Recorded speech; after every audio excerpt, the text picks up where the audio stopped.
Nós estamos estudando a carta aos Romanos e já vimos a primeira parte inteira desta carta, que é o texto contido desde o capítulo 1 até o capítulo 3, verso 18, né?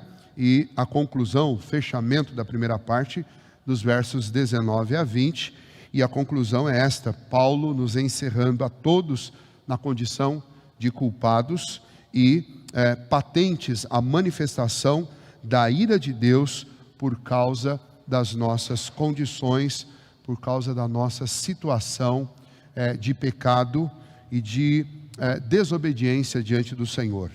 Há 2 semanas atrás nós começamos a segunda parte, que é a parte onde Paulo fala do ponto central de sua carta, que é mostrar como um Deus justo salva homens pecadores. E ele nos apresenta então o caminho de salvação, que é mediante a justificação pela fé em Cristo Jesus, que realiza um sacrifício pela nossa salvação, um pagamento para o nosso perdão, para a nossa redenção.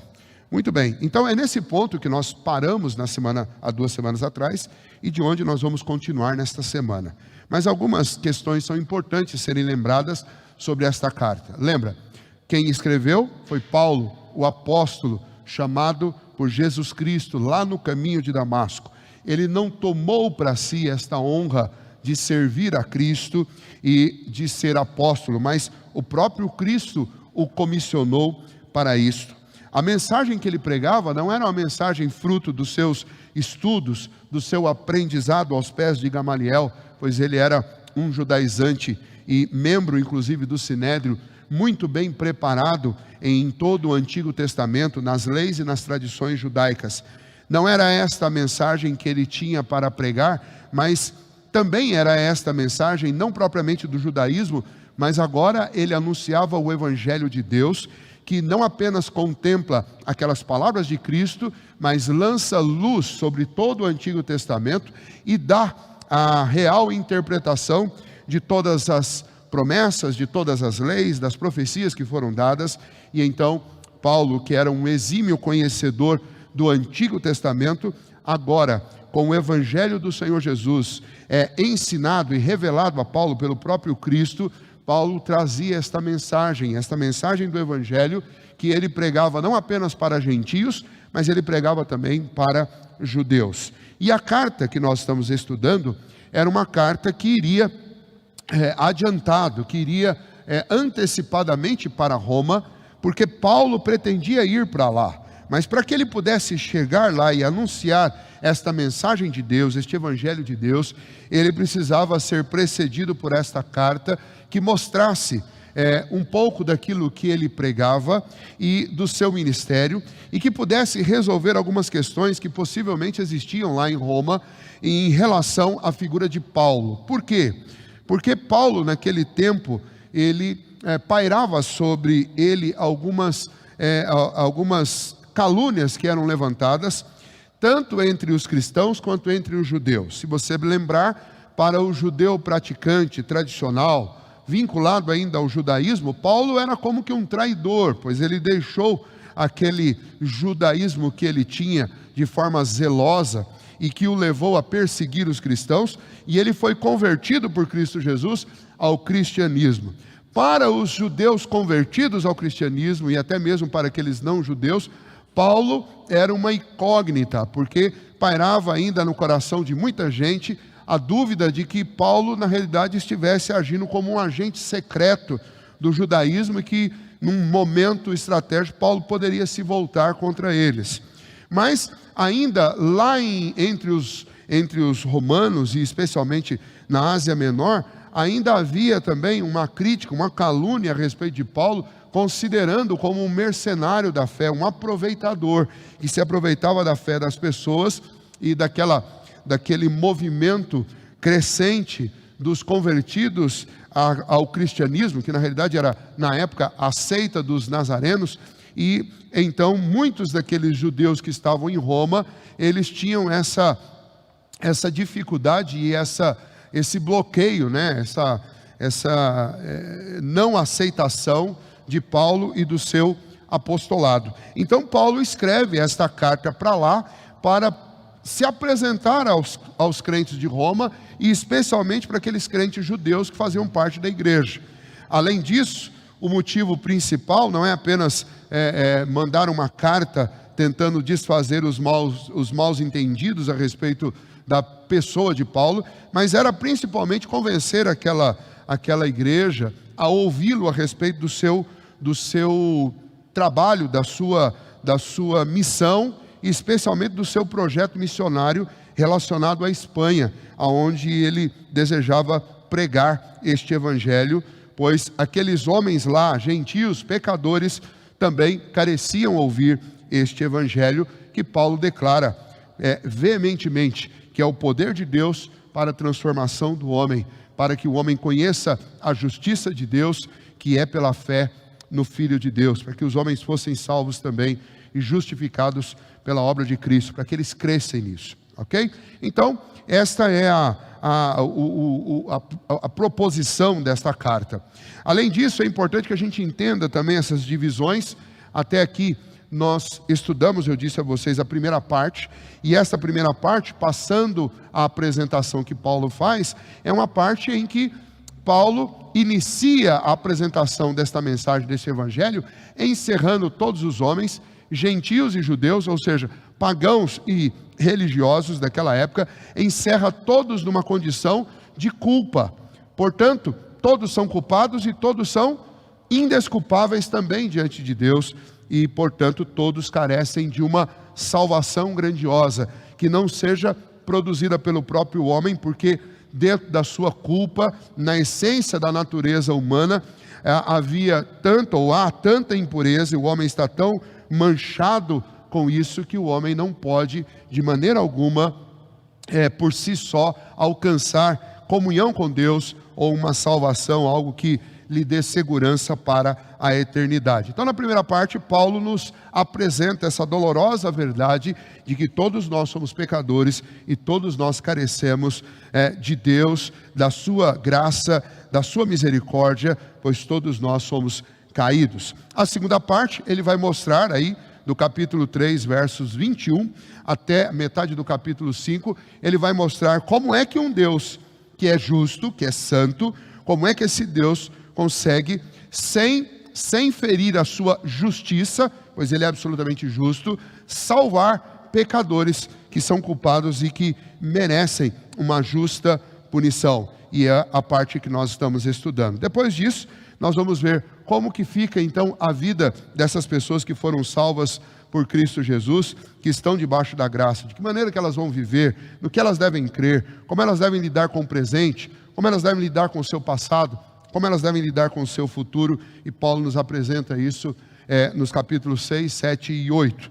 Capítulo 9 ele dedica especialmente a falar com os seus irmãos conterrâneos de Israel, a nação de Israel. Como fica a nação de Israel nesse contexto de salvação graciosa? E os que não creram? E as promessas do Antigo Testamento? E ele vai lidar com todas essas questões. A quinta parte, que seria da carta, ela vai tratar especialmente de orientações práticas que Paulo nos dá, começando lá pelo capítulo 12, onde Paulo vai nos ajudar a lidar com as questões próprias das relações eclesiásticas, das relações entre os cristãos, a própria obra missionária. E então, no capítulo 15 e 16, ele encerra apresentando o seu plano missionário para a Espanha e faz as suas saudações finais. Hoje, então, nós vamos continuar, depois desse panorama geral, nós vamos continuar de onde nós paramos. Na semana passada, nós estudamos, então, capítulo 3, versos 21, 22, 23 e 24, onde nós vimos que Deus é um Deus justo, que esse Deus justo, Ele é a fonte de salvação, porque é Ele que justifica pecadores, Ele é o único capaz de realizar uma obra, algo em nosso favor para nos salvar. E esta obra é chamada de obra da imputação, porque o Senhor, Ele nos salva mediante a transferência da justiça do seu Filho a nós, de uma forma forense, numa declaração formal, jurídica, onde o Senhor nos declara justo, Então ele transfere para nós a justiça que é de Cristo, não em termos de essência, não em termos orgânicos, nos fazendo justos como Cristo, como no instalar de dedo instantaneamente nessa vida aqui. A gente sabe que não é isso, porque mesmo os cristãos regenerados ainda tropeçam e caem, mas é a imputação em nosso nome, na glória, o registro de que fomos justificados pelas obras de Cristo.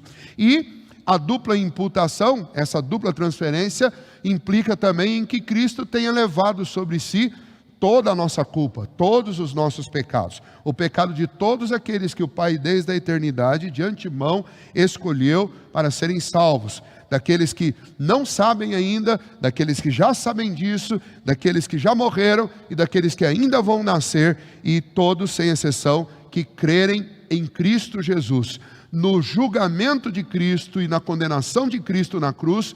Todos esses que estão em Cristo, eles são justificados, porque aquilo que Cristo fez é lançado em suas contas como justiça, como pagamento. E Cristo, por sua vez, na cruz, ele recebeu a imputação de toda a culpa que era minha. E nós vimos isso então na semana passada. E esta obra, ela é acessada por cada um de nós mediante a fé. Muito bem. A partir do verso 25, então, Paulo vai continuar falando e repetindo esta doutrina, que é a doutrina da justificação, da salvação pela graça, mas agora atacando e expondo ainda mais esse plano de Deus, e ele faz isso aí a partir do verso 25, e nós vamos ver isso. A impressão que dá é que Paulo está respondendo um possível questionamento que pudesse surgir às pessoas que ouvissem ele falando isso. E o questionamento seria o seguinte: veja, se Deus puniu de forma tão severa, de forma tão exata, os nossos pecados, manifestando sua ira sobre o seu próprio Filho, que recebeu o justo castigo pelos nossos pecados, e todas as pessoas que viveram até aqui, todos aqueles que viveram no passado, por que Deus não manifestou essa ira antes? Por que Deus manifestou agora? Por que Deus está agindo de uma forma agora e não agia assim anteriormente? E então Paulo está de alguma maneira também, além de apresentar a doutrina, ele está respondendo esta questão. E o ponto para nós que se torna relevante aí no início do verso 25 é uma palavra que está aí logo na segunda frase, quando Paulo diz: a quem Deus propôs, falando de Jesus Cristo, no seu sangue como propiciação.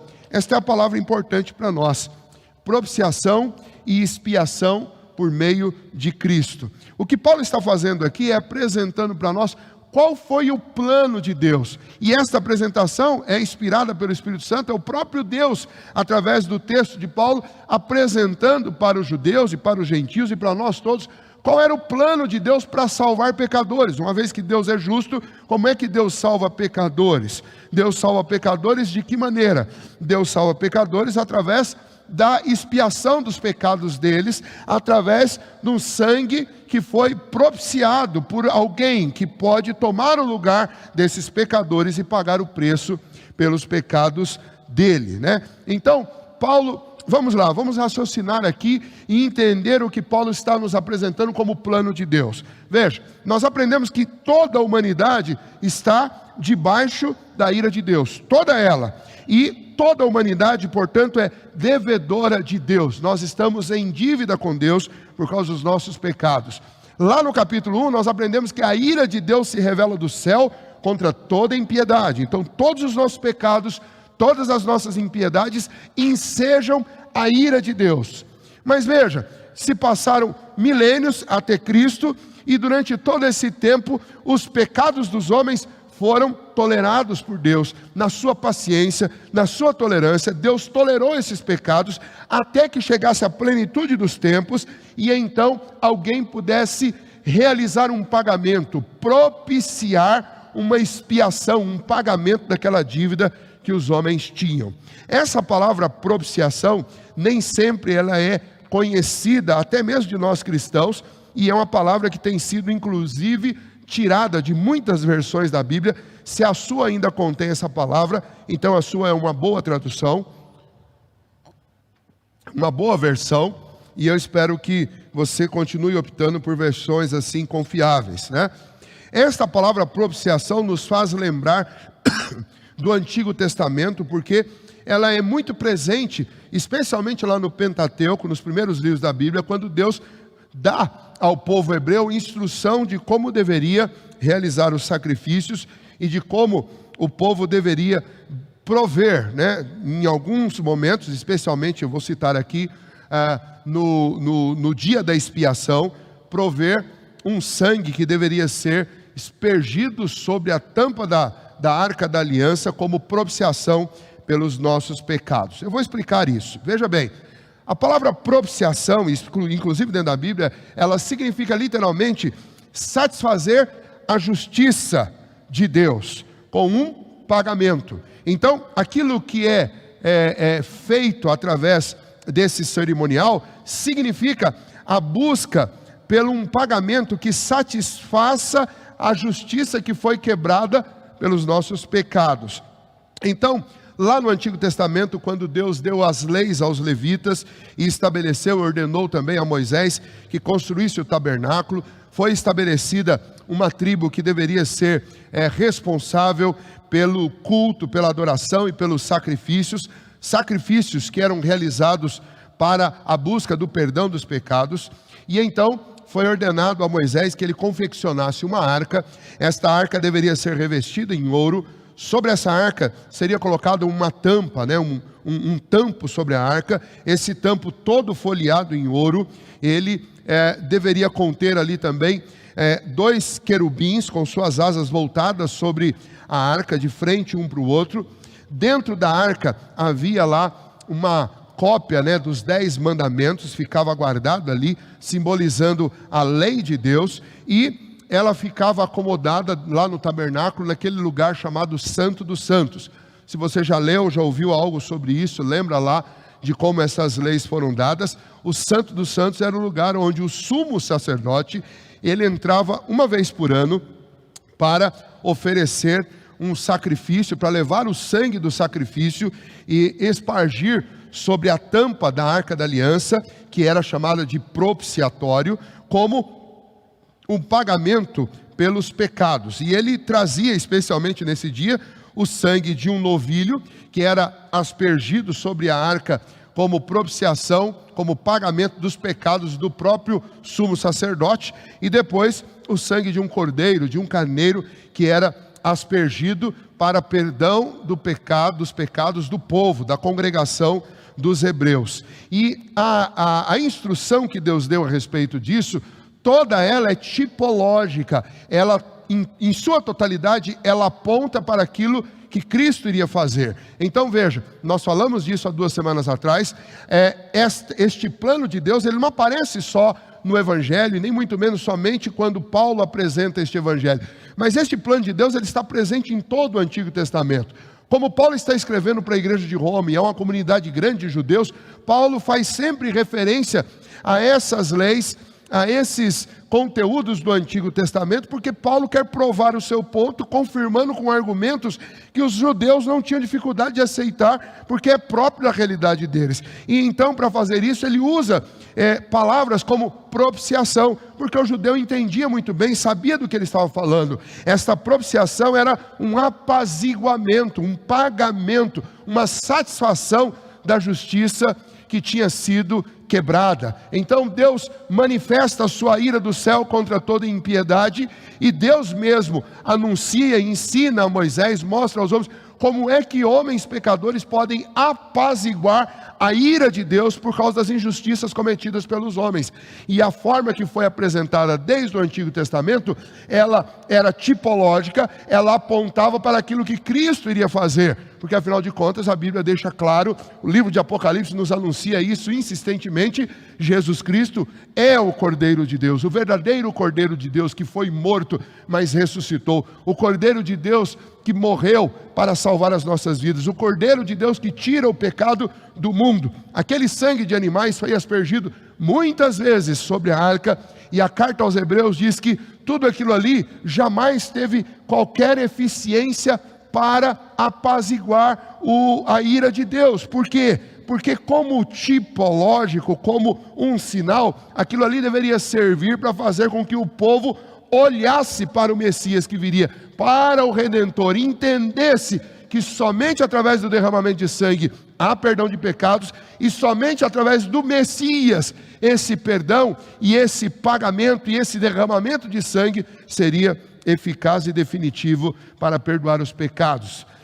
De outra sorte o homem não seria salvo. Imagine uma vez por ano o sumo sacerdote entrava, aspergia sobre a arca da aliança este sangue do cordeiro, e o povo em tese saía dali no momento completamente perdoado dos seus pecados. Meia hora depois, na caminhada para casa, alguma coisa já tinha acontecido e novamente os pecados surgiam, e somente daqui a um ano o sumo sacerdote apareceria lá para novamente fazer isso. Obviamente não era um sistema eficiente, um modelo que resolvesse por si só o problema do pecado dos homens. Antes era tipológico, ele estava apontando para algo que seria suficiente. E agora, quando Paulo fala dessa maneira com os crentes, conosco, especialmente com os judeus naquele tempo, ele está mostrando, Deus propôs no seu Filho, no sangue de Cristo Jesus, a propiciação dos nossos pecados. O judeu automaticamente ele faz a leitura inteira, e aí ele ouve isso e fala assim, então era por isso, então foi assim. Porque ele sabia que propiciatório e propiciação significava apaziguamento. Agora está dizendo, Paulo está mostrando, essa ira de Deus que se revela do céu contra os homens, para aqueles que creem em Cristo Jesus, há uma saída, há um caminho, há um apaziguamento feito pelo próprio Cristo, né? O sangue de Cristo como propiciação dos nossos pecados. Por quê? Porque Jesus recebe sobre si mesmo a ira de Deus, e pelo seu sangue, né, pelo derramamento do seu sangue, os nossos pecados são pagos, e a nossa injustiça, ela é encoberta com a justiça de Cristo. Ele recebe nossas injustiças, e nós recebemos a justiça dele. Então, dentro desse plano de Deus, o que se conclui? O que se conclui é que Deus continua sendo justo, e ao mesmo tempo ele se torna o justificador dos homens pecadores. E é isso que Paulo nos apresenta aqui.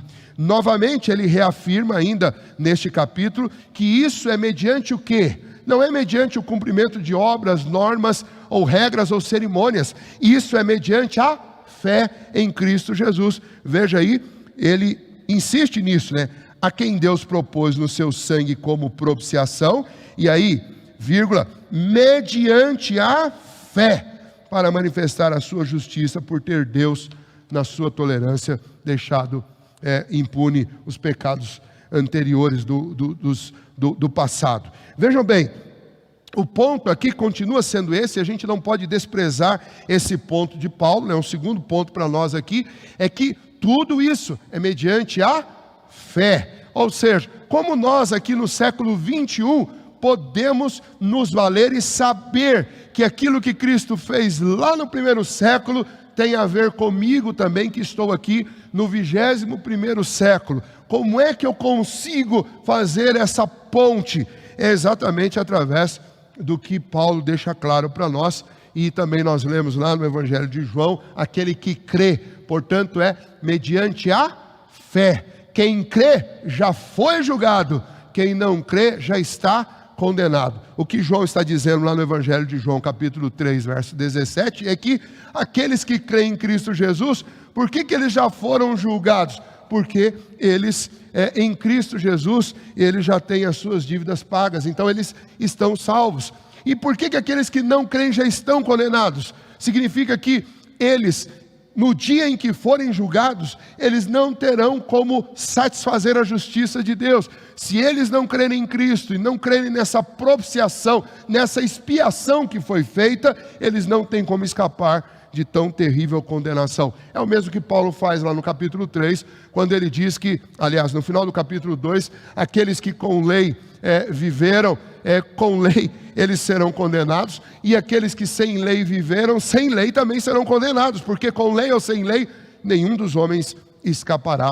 O único caminho é mediante a propiciação, mediante a justificação que Cristo proveu para nós com o seu pagamento. E para que você tenha acesso a isso, você precisa crer, é mediante a fé.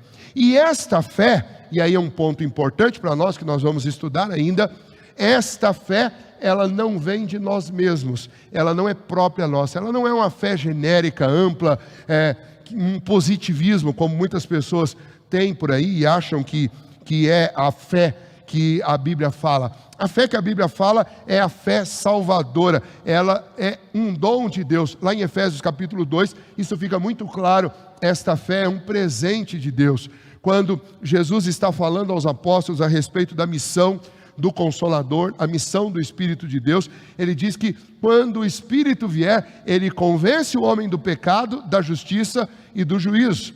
Quando o Espírito vier, o Espírito faz com que os homens creiam em Cristo Jesus, porque é o Espírito de Deus que coloca fé em nosso coração. A fé é um dom de Deus, é plantada em nós a fé salvadora pelo próprio Espírito do Senhor. Então, em última análise, esta obra da redenção, ela é completamente realizada por Deus, não tem nada a ver com os trabalhos, com os esforços, com a luta dos próprios homens. Por quê?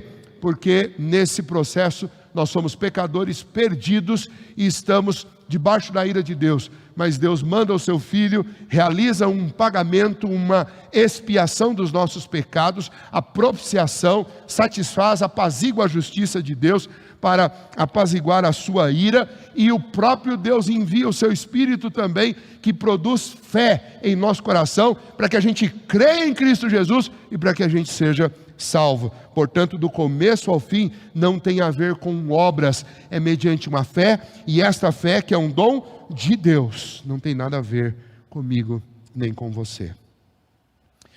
Terceiro lugar, quando nós voltamos aí então no verso 25, vamos tentar responder então aquilo que Paulo está citando aqui. Mas e Deus deixou aqueles que viveram no passado, tudo aquilo que aconteceu no passado, Deus, na sua tolerância, deixou impune os pecados anteriormente cometidos.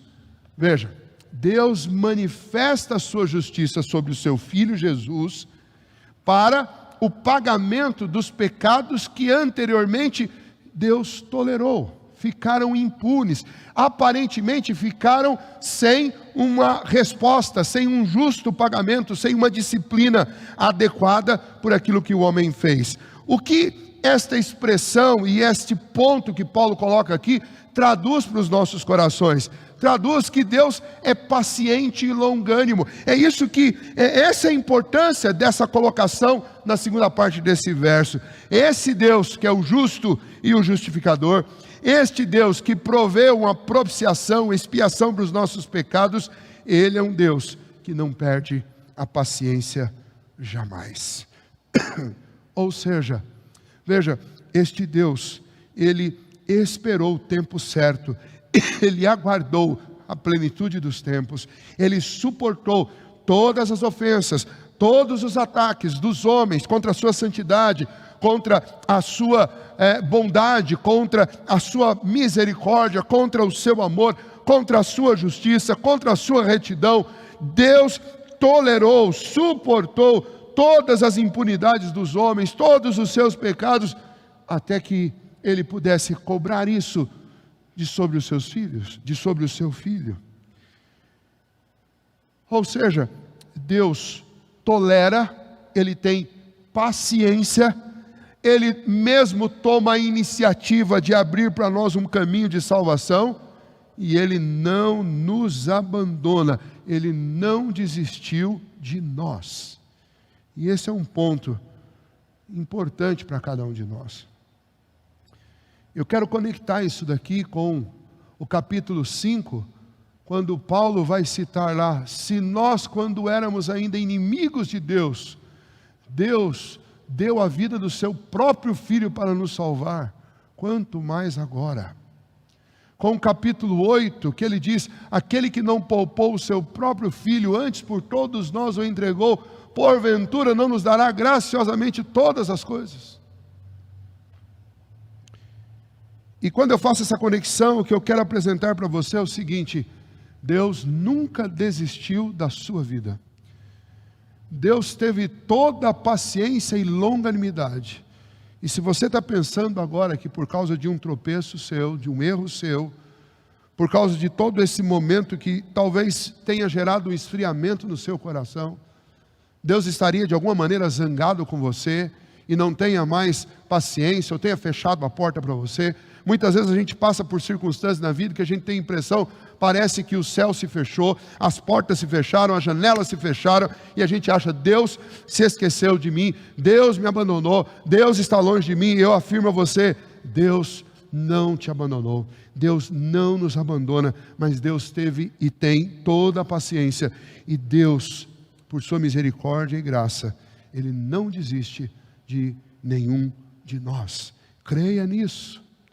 Pois agora nós estamos dentro de um conteúdo em que Paulo tem apresentado o evangelho da salvação, tem apresentado um caminho de salvação. Deus até agora, Ele é tudo. Ele é o autor, Ele é o executor, Ele é o implantador, Ele é o realizador e Ele é o revelador de toda a obra da salvação. Não tem nada que o homem tenha feito por si mesmo, muito pelo contrário, tudo foi feito por Deus. E esse Deus, além de fazer todas essas coisas, Ele é longânimo, Ele é paciente, e Ele aguarda o momento certo, e Ele nos atrai, e Ele nos chama para perto de si, e Ele nos abraça, e Ele nos perdoa, e Ele nos dá uma segunda chance.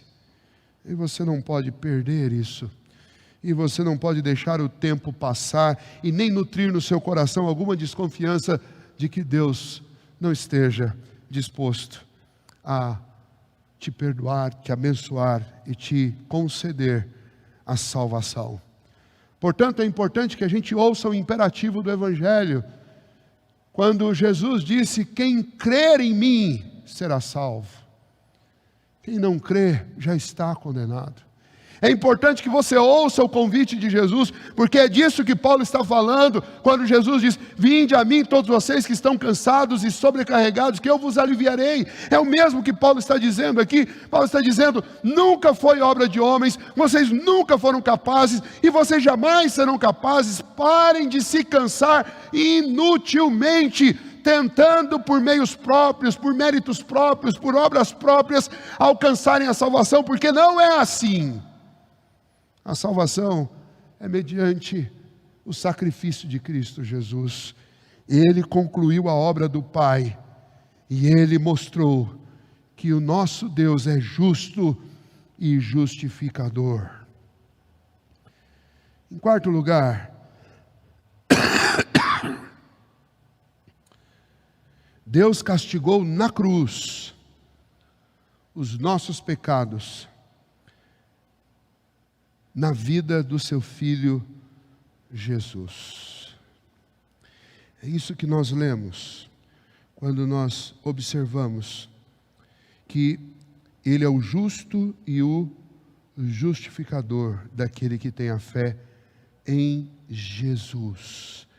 Quem foi para aquela cruz? Foi Cristo. Ou seja, de forma objetiva, Cristo nunca cometeu pecados, portanto Ele era absolutamente justo. Deus toma a justiça do seu Filho e Ele lança na minha e na sua conta. Escreve sobre o nome pecadores, escreve justificados. E Deus pega os nossos pecados, o pecador, culpado, devedor, e pega todas as nossas culpas, dívidas e maldições e coloca sobre o seu Filho, e o seu Filho é colocado no madeiro, e no madeiro o seu Filho sente todo o peso dos nossos pecados e diz, Deus meu, por que me desamparou? Sentindo o peso de todo o pecado, de todas as pessoas que o Senhor quis salvar, de todo o mundo, sobre Ele.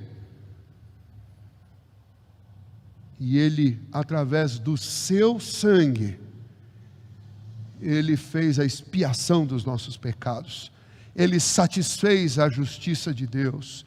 Ele pagou, Ele recebeu sobre si a ira de Deus. O justo pagamento de todos os nossos pecados. Os anteriormente cometidos por todos aqueles que lá no Antigo Testamento foram salvos, crendo na salvação, no Messias que Deus enviaria para salvar o seu povo, e o pecado de todos nós que estamos aqui, porque não há dois caminhos de salvação, apenas um. Tanto o Antigo Testamento quanto o Novo apresentam um único meio de salvação, e este meio é Cristo Jesus. Então todos que morreram no passado, eles não foram justificados nem salvos por suas obras, mas eles foram salvos e justificados por crerem no Messias, no Filho de Deus, no descendente da mulher, que esmagaria a cabeça da serpente, no Cordeiro que daria sua vida em resgate de muitos, do maravilhoso Conselheiro, do Príncipe da Paz, do Deus forte que viria à terra, do Deus Emanuel que habitaria com os homens para que eles fossem salvos. Deus castigou no seu Filho os nossos pecados, e pelo sangue de Cristo, então, nós somos purificados de toda injustiça, porque no sangue de Cristo há justiça, a justiça dele, que é lançada sobre nós. E naquela cruz, toda a maldição que era nossa, lançada sobre Jesus. Cristo, o justo, paga a dívida de todos os pecadores injustos que mereciam a ira de Deus.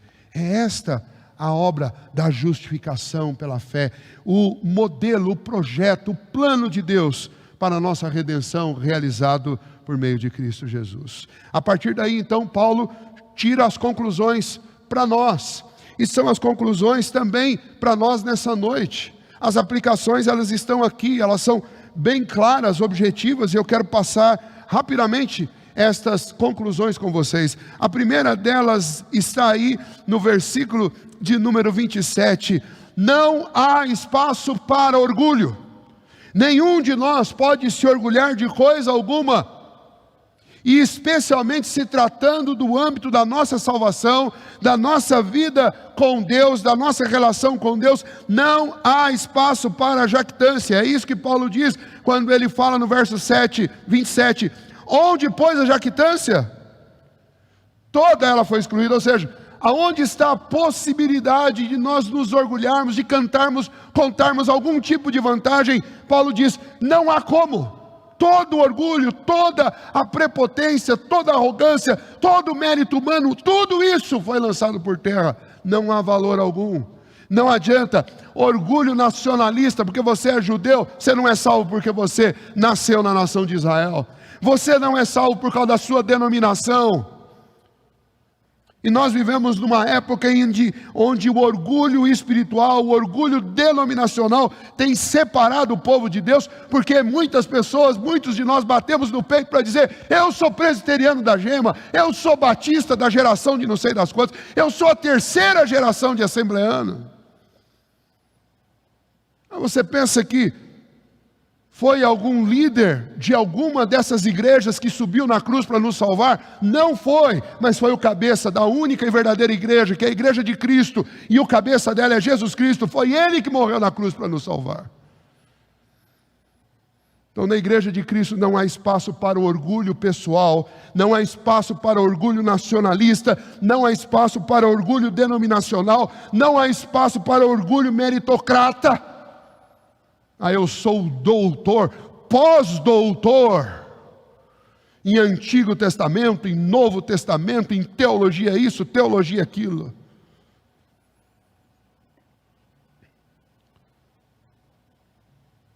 Eu venho de uma geração de presidentes, presbíteros e diáconos, pastor, sou a terceira geração de pastor na minha família.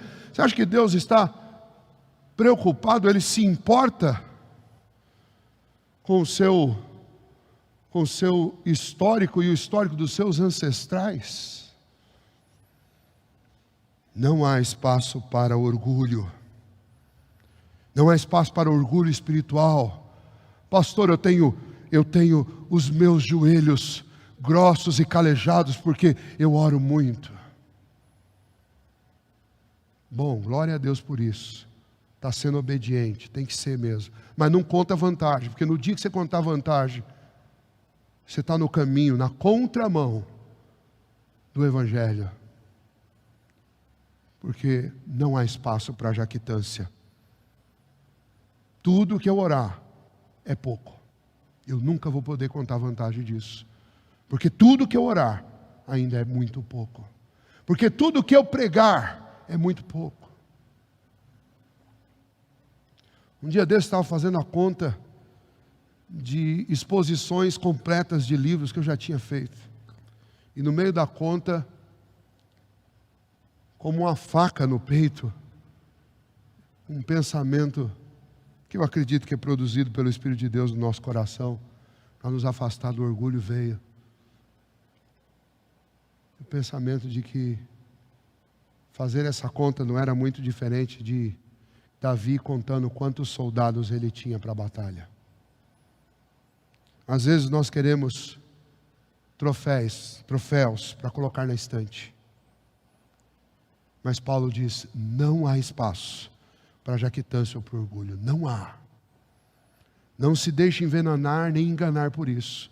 A obra da redenção, ela é realizada completamente por Deus.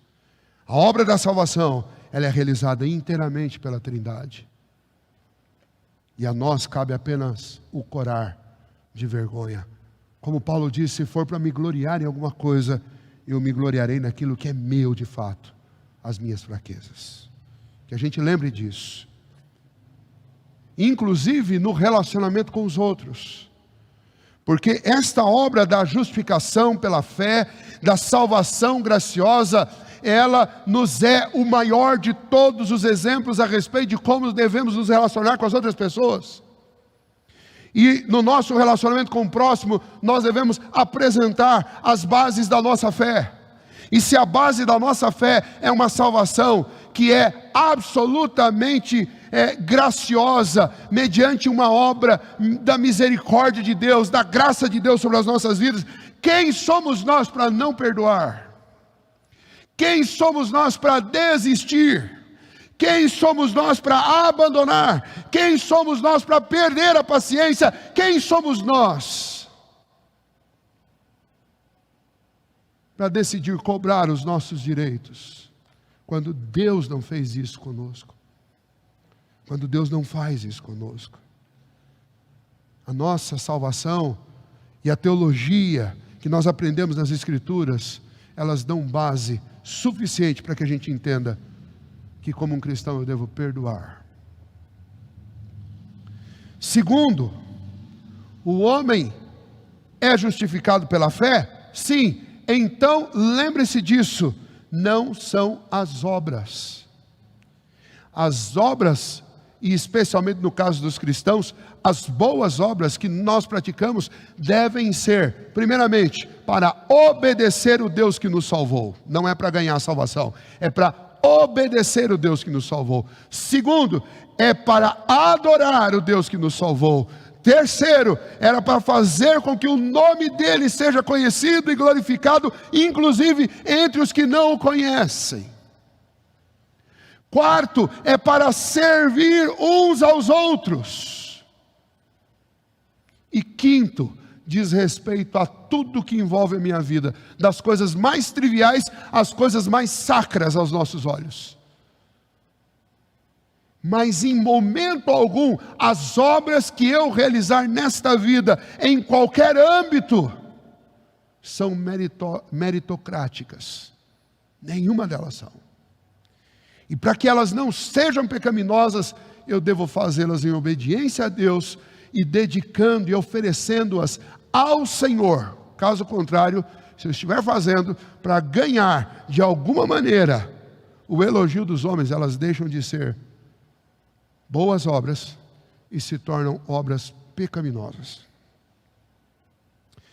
Terceiro lugar, então não há judeu e nem gentio, porque Deus é um só. O argumento de Paulo é muito simples. Olha, se existe um único Deus, quem é que vai salvar judeus e gentios? É o mesmo Deus. E ele já havia falado para nós a respeito disso, lá no capítulo 2, e agora ele repete aqui para nós de forma diferente, e o ponto é, Deus não faz acepção de pessoas. O sacrifício de Cristo não foi apenas pelos judeus, e nem apenas pelos gentios, mas o sacrifício de Cristo na cruz foi para salvar o povo de Deus. E este povo de Deus é composto de gente de todos os povos, de todas as nações, de todas as línguas, de todas as raças. Deus é o Senhor da igreja, e a igreja está espalhada sobre a terra. Ela é visível e invisível. Visível são todos aqueles que professaram publicamente a fé em Cristo, e invisível são todos aqueles que realmente foram eleitos pelo Senhor, e que sinceramente o amam, que foram regenerados pelo Espírito Santo de Deus, depois de comprados e lavados com o sangue do Cordeiro, estão dentro da igreja visível, e um dia o Senhor há de levá-los para habitar com Ele por toda a eternidade. E a última conclusão é: se a salvação então, ela é graciosa, somos justificados pela fé em Cristo Jesus, então não precisa mais da lei. Qual o papel da lei? E Paulo diz: não, de maneira alguma a lei é anulada. Muito pelo contrário, a lei continua cumprindo o seu papel, que é fazer com que toda a boca se cale. Segundo, declarar formalmente que todos nós somos pecadores, porque nós não conseguimos cumprir a lei. Mas pastor, e para o regenerado que já foi transformado, que recebeu a habitação do Espírito Santo, foi lavado no sangue do Cordeiro, foi justificado, para que serve a lei? A lei é o caminho para que nós adoremos e sirvamos ao nosso Deus em sincera obediência. Mas nós vamos conseguir cumpri-la integralmente? Dificilmente, por causa das nossas fraquezas. Mas não significa que devemos perder de vista o compromisso em cumpri-la.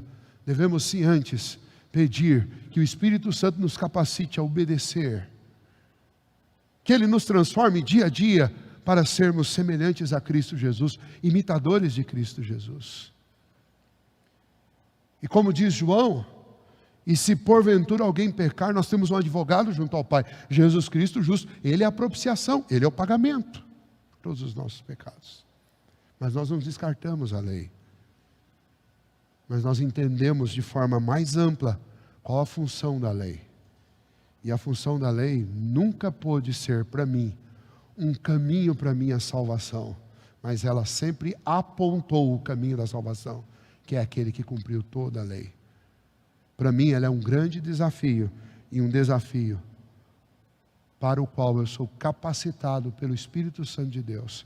A lei não é mais um peso me esmagando e me forçando para a punição eterna, mas agora a lei, ela tem para mim um aspecto de adoração, porque eu adoro e eu sirvo ao meu Deus, buscando a sua vontade, obedecendo a sua lei.